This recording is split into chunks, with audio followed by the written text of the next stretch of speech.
Bien, salut tout le monde, c'est CC Compagnie, on espère que vous allez bien. Alors aujourd'hui les amis, on se retrouve pour le premier épisode d'une nouvelle série sur la chaîne. Comme vous avez promis qu'on allait parler de l'histoire des miniatures. Donc là on va commencer par Hot Wheels, donc j'espère que ça va plaire à beaucoup de monde et à beaucoup d'entre vous. Donc le premier épisode on va parler du tout début, de la création jusqu'à 1969, en parlant des différents moules qui ont été créés, etc. Tout d'abord une petite aparté pour vous remercier. Pour les 200 abonnés, enfin, Voilà. on a passé le cap, c'est cool. Ça fait vraiment plaisir et vraiment... Merci à vous. On pensait pas arriver si vite aux 200 abonnés, donc ça fait vraiment plaisir. Un grand merci à tout le monde. Merci pour votre soutien. Donc n'hésitez pas à vous abonner pour les nouveaux, hein. Donc c'est envoyer 1 à 2 vidéos par semaine, donc on va présenter nos achats, etc. Donc on se retrouve tout de suite pour le premier épisode, à tout de suite. Dans les années 50, l'échelle 1.43 est vraiment l'échelle reine pour tous les enfants voulant jouer aux petites voitures. Dans les années 60, une autre échelle arrive sur le devant de la scène, c'est le 1.64, avec comme fabricant phare, majorette, matchbox, etc. pour ne citer que. Donc l'éclosion de cette échelle s'explique par l'élargissement de la cible des fabricants de jouets aux petits frères. Des enfants de la décennie précédente qui n'ont pas encore l'âge de jouer avec les modèles 1.43 qui sont un peu trop fragiles, on va dire. Donc, alors ce marché du 1.64 est fortement dominé par des fabricants européens qui exportent énormément vers les USA. Donc, alors malheureusement les petits enfants voulant des voitures qui reproduisent des voitures américaines et non européennes. Voilà, donc à cette époque-là, il y avait déjà un fabricant qui était déjà présent sur ce marché-là, un fabricant américain, c'était Tootsie Toys pour ceux qui connaissent. Il était présent sur ce marché, mais sa gamme contenait que des véhicules de tous les jours, un peu trop basiques on va dire. Alors que les jeunes, simple, quoi. Voilà, alors que les jeunes rêvaient de voitures plus sportives et plus exclusives comme les custom et les hot rod, qui étaient des carrosseries modifiées et des moteurs gonflés, ou les voitures de course spécifiquement américaines, Comme les dragsters voilà. et les voitures de NASCAR.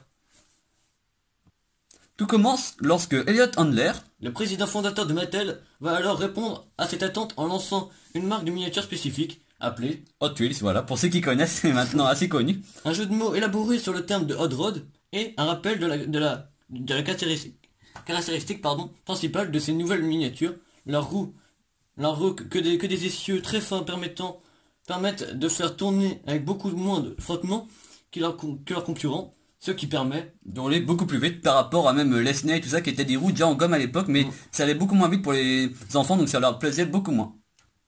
En 1968, il n'y a que 16 modèles, et oui vous entendez bien, que 16 modèles qui sortent pour cette première année de fabrication. Alors ces 16 modèles avaient des couleurs très chaleureuses, originales, typiques de cette époque. Parmi ces 16 modèles, on peut voir 8 modèles reproduits assez réellement.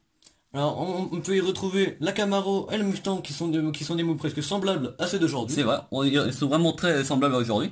On peut également voir donc parmi les 8 la Custom Cougar, donc tous les modèles avaient comme nom en premier Custom puis ensuite le vrai nom de la voiture. La Custom Barracuda, la Custom Firebird, donc vous pouvez voir c'est vraiment des modèles très sympas avec des couleurs très belles. La Corvette qui est aussi le même moule qu'aujourd'hui, ça ressemble. Hein.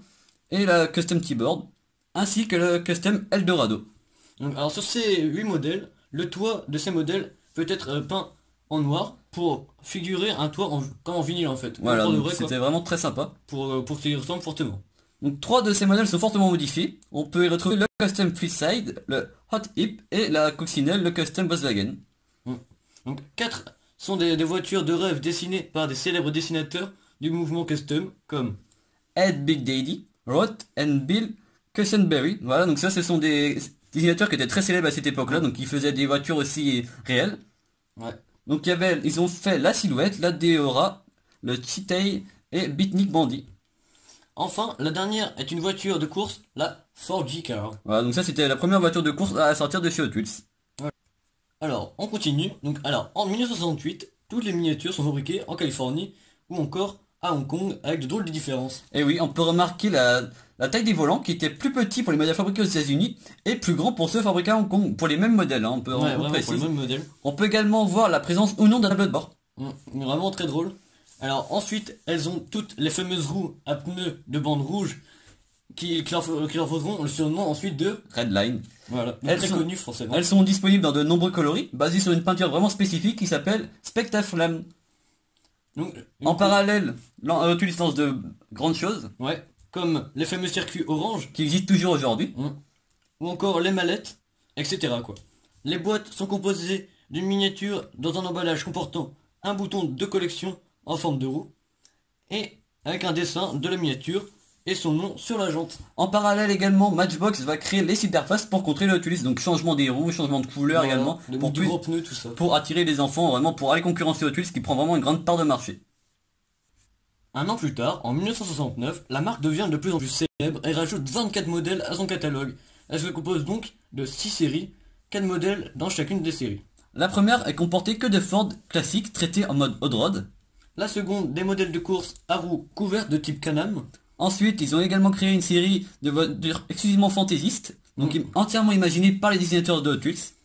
Donc ensuite, la quatrième série comportant des voitures de course à roues non couvertes de type Indianapolis, comme le circuit. La cinquième, c'est des voitures exclusivement américaines qui a très bien fonctionné auprès des petits enfants. Voilà. Et pour finir, la sixième, des voitures uniquement européennes. Voilà. Donc toute la gamme est dessinée par Ira Gilford, pardon. c'est un ex-styliste de chez Chevrolet, donc il est passé d'une vraie marque de vraie voiture HL1 à une marque de miniature. Donc les 4 premiers modèles de Fantasy font leur début, donc c'est la Speed Teen Image, la Torero, la Turbofire et la Twins Mill. Un modèle avec 2 moteurs montés sur le côté. Donc c'est déjà assez drôle pour cette époque-là, donc ça commençait vraiment à avoir de l'imagination. Ensuite, la miniature qui va devenir un des modèles Hot Wheels les plus recherchés de tous les temps apparaît également le Beach Bomb. Voilà. Donc c'est un minimus Volkswagen, comme vous avez présenté le prototype lors de la dernière vidéo, donc ça c'était le modèle de série. Donc il est très recherché aujourd'hui. Bah oui, forcément. Donc il y a également une autre série qui va arriver, c'est la série Grand Prix. Elle est composée de 8 modèles de voitures de course de type Formule 1. Voilà. Donc, vraiment très sympa. Donc, ensuite, la première voiture de police intègre la gamme sous la forme de Plymouth Fury baptisée Custom Police Cruiser. Ce modèle a la particularité d'être le premier jeu Hot Wheels à avoir un motif imprimé par tampon. Donc les tampons sont arrivés en 1969, donc c'est déjà très vieux. Donc il y avait un badge à 6 pointes et le mot police de chaque côté de la carrosserie. On va terminer cette vidéo par vous montrer les spécificités des blisters Hot Wheels de cette époque-là qui sont vraiment très différents par rapport à aujourd'hui. Ouais. On va prendre l'exemple de la Camaro. Donc voilà, c'est le premier modèle Camaro sorti par Hot Wheels. Ouais, donc en 68. Donc parmi les différences par rapport à aujourd'hui, on peut voir le fameux badge dont je vous ai parlé précédemment. Voilà, donc il n'existe plus aujourd'hui, malheureusement. Non, malheureusement, ça c'était plutôt sympa, je trouve. Ils étaient beaucoup plus larges également, les blisters, vraiment très différents. Donc ce fameux badge montrant le modèle et également la marque du fabricant. Voilà. Donc le blister prenait la forme de la flamme, qui n'est plus le cas non plus aujourd'hui. Et il y a également pas de bleu. Et oui, le bleu que tout le monde connaît, qui n'existait pas à cette époque-là. Donc c'était quand même un blister très sympa, je trouve. Ouais, plus grand, plus large. Ouais. Et on peut voir également que il y avait beaucoup de jaune et de rouge, voilà, qui prenaient les couleurs du feu un peu. Ouais. Et également, comme on peut le voir, le dessin de la Muscle Cars, c'était pas forcément le modèle vendu. Voilà, donc c'était vraiment un dessin générique, on va dire. Ouais, voilà. Donc c'était vraiment très sympa comme on espère que ce type de vidéo vous a plu. Si c'est le cas, n'hésitez pas à lâcher le pouce bleu. À vous abonner pour les nouveaux. Voilà. Donc on va continuer avec les années suivantes. N'hésitez pas à vous abonner pour voir la suite. Et n'hésitez pas à laisser un petit commentaire, ça fait toujours plaisir. Voilà. Pour nous donner votre avis sur la vidéo. Ouais. Merci. À plus.